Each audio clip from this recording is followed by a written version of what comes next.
প্রবল ঘূর্ণিঝড় রিমালের তাণ্ডবে বাংলাদেশ ও ভারত মিলিয়ে এখন পর্যন্ত ১৫ জনের মৃত্যুর খবর পাওয়া গেছে। ঝড় ও জলোচ্ছ্বাসে তলিয়ে গেছে ফসলের ক্ষেত, মাছের ঘের, বিধ্বস্ত হয়েছে বাড়িঘর, যোগাযোগ বিচ্ছিন্ন রয়েছে বেশ কিছু উপজেলা।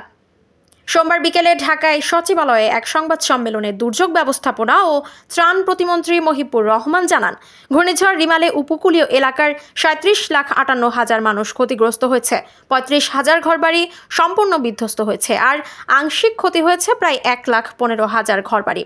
এদিকে ঘূর্ণিঝড় রিমালের প্রভাব পড়েছে ভারতের পশ্চিমবঙ্গেও। এর প্রভাবে কলকাতা ও পশ্চিমবঙ্গে ৫ জনের মৃত্যুর খবর পাওয়া গেছে। রোববার রাত ভোর বৃষ্টিতে বিপর্যস্ত হয়েছে কলকাতার বিভিন্ন অংশ। হাওড়া, দক্ষিণ ও উত্তর ২৪ পরগনা, মেদিনীপুর, সুন্দরবন সহ বিভিন্ন অঞ্চল। রিমালের প্রভাবে রবি ও সোমবার মিলিয়ে পশ্চিমবঙ্গের উপকূলবর্তী বিভিন্ন জেলায় এখন পর্যন্ত ৫ জনের মৃত্যুর খবর পাওয়া গেছে। ঘূর্ণিঝড়ের প্রভাবে কলকাতার বিভিন্ন অংশ জলমগ্ন, যার প্রভাব পড়েছে যোগাযোগ ব্যবস্থা এবং জনজীবনে। কোথাও গাছ উপড়ে যাওয়ার ফলে বিদ্যুৎ সংযোগ ব্যাহত হয়েছে। পার্ক স্ট্রিট এবং এসপ্লানেড মেট্রো স্টেশনের মাঝে ট্রাকে পানি ঢুকে পড়ে ব্যাহত কলকাতা মেট্রোর পরিষেবা। মাত্র কয়েকটি স্টেশনের মধ্যেই এদিন বেলা পর্যন্ত মেট্রো পরিষেবা চলেছে। বাংলাদেশে ক্ষতিগ্রস্ত এলাকার প্রশাসন জানাচ্ছে, রাস্তার ওপর গাছ পড়ে থাকায় অনেক এলাকায় ত্রাণ তৎপরতা চালানো যাচ্ছে না। বাগেরহাট, পিরোজপুর, খুলনা, সাতক্ষীরা সহ উপকূলীয় এলাকার অসংখ্য মাছের ঘের, ফসলি জমি তলিয়ে গেছে পানির নিচে।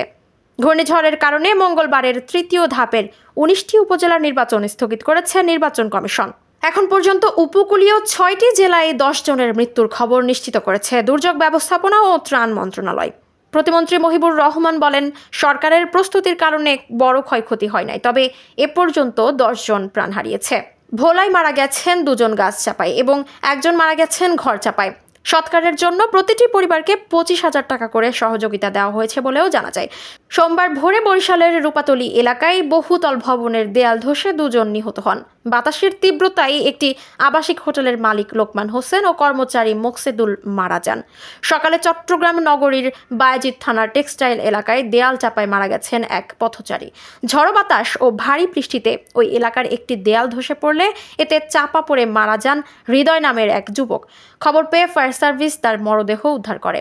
অন্যদিকে পটুয়াখালীতে ঘূর্ণিঝড়ের প্রভাবে মারা গেছেন ২ জন। এর মধ্যে দুমকি উপজেলায় ১ জন গাছ চাপায়, বাউফলে ঝড়ের তাণ্ডবে অফিসটি ভেঙে পড়লে তার নিচে চাপা পড়ে মারা যান ১ জন। এর আগে রোববার সন্ধ্যায় সাতক্ষীরার শ্যামনগর উপজেলার গাবুরা ইউনিয়নের নাপিতখালী আশ্রয়কেন্দ্রে যাওয়ার পথে শওকত মোড়ল নামে এক বৃদ্ধ মারা যান।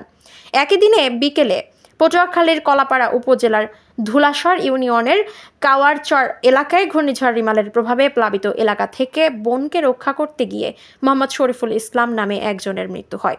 ঘূর্ণিঝড়টি ভারতের সাগরদ্বীপ এবং বাংলাদেশের খেপুপাড়ার মাঝামাঝি এলাকা থেকে অতিক্রম করেছে।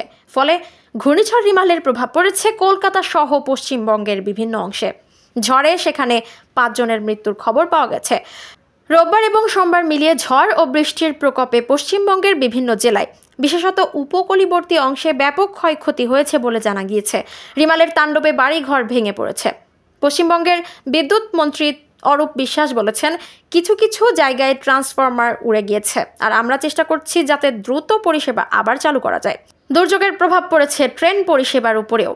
একাধিক ট্রেন বাতিল করা হয়েছিল শিলাদহ দক্ষিণ শাখায়, পরে অবশ্য কয়েকটি ট্রেন চালু করা হয়।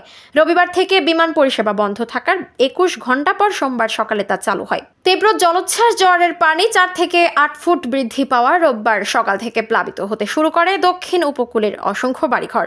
দুর্যোগ ব্যবস্থাপনা ও ত্রাণ প্রতিমন্ত্রী জানান, ঘূর্ণিঝড় রিমালের কারণে খুলনা, সাতক্ষীরা ও পটুয়াখালী জেলা সহ উপকূলীয় ১৯ জেলার ১০৭ উপজেলার ৯১৪ ইউনিয়ন ও পৌরসভা ক্ষতিগ্রস্ত হয়েছে। জলোচ্ছ্বাসে উপকূলীয় এলাকায় অসংখ্য বাড়িঘর ভেঙে পড়ে, পানিতে প্লাবিত হয়েছে গ্রামের পর গ্রাম। বাগেরহাট পানি উন্নয়ন বোর্ড জানিয়েছে, বাগেরহাট সদর, মোরেলগঞ্জ, রামপাল, মোংলা ও শরণখোলা সহ বিভিন্ন এলাকার নদী তীরবর্তী বেড়িবাঁধ ভেঙে এবং জোয়ারের পানি উপচে লোকালয়ে প্রবেশ করেছে। এসব এলাকায় ১,৭০০ মিটারের বেশি জায়গা পানির নিচে তলিয়েছে। বাগেরহাটের মধ্যে সবচেয়ে বেশি জায়গা প্লাবিত হয়েছে মোরেলগঞ্জ উপজেলায়। এই উপজেলার ৩ থেকে ৫ ফুট উঁচু জলবদ্ধতা তৈরি হয়েছে। বাগেরহাটের শরণখোলা উপজেলার নির্বাহী কর্মকর্তা জানান, এই উপজেলায় খোন্টাকাটা ও সাউথখালী ইউনিয়নের ২টি জায়গা থেকে পানি ঢুকেছে শরণখোলায়। রিমালের প্রভাবে প্রচুর গাছপালা ও বাড়িঘর ভেঙেছে। জেলার বাঁধ উপচে পানি লোকালয়ে ঢুকে গেছে। পিরোজপুরের সকল নিম্নাঞ্চলেই প্লাবিত হয়ে গেছে। বাড়িঘরে পানি উঠে গেছে। উপজেলার যে রাস্তাঘাটগুলো রয়েছে সেগুলো পানির নিচেই চলে গেছে। ঝড় ও দুর্যোগপূর্ণ আবহাওয়ার কারণে বিচ্ছিন্ন দ্বীপ এলাকাগুলোর সাথে ভোলার যোগাযোগ বন্ধ রয়েছে। এই ঝড়ে এখন পর্যন্ত 5,000 বাড়িঘর আংশিক এবং 2,500 বাড়িঘর সম্পূর্ণরূপে বিধ্বস্ত হওয়ার খবর পাওয়া গেছে।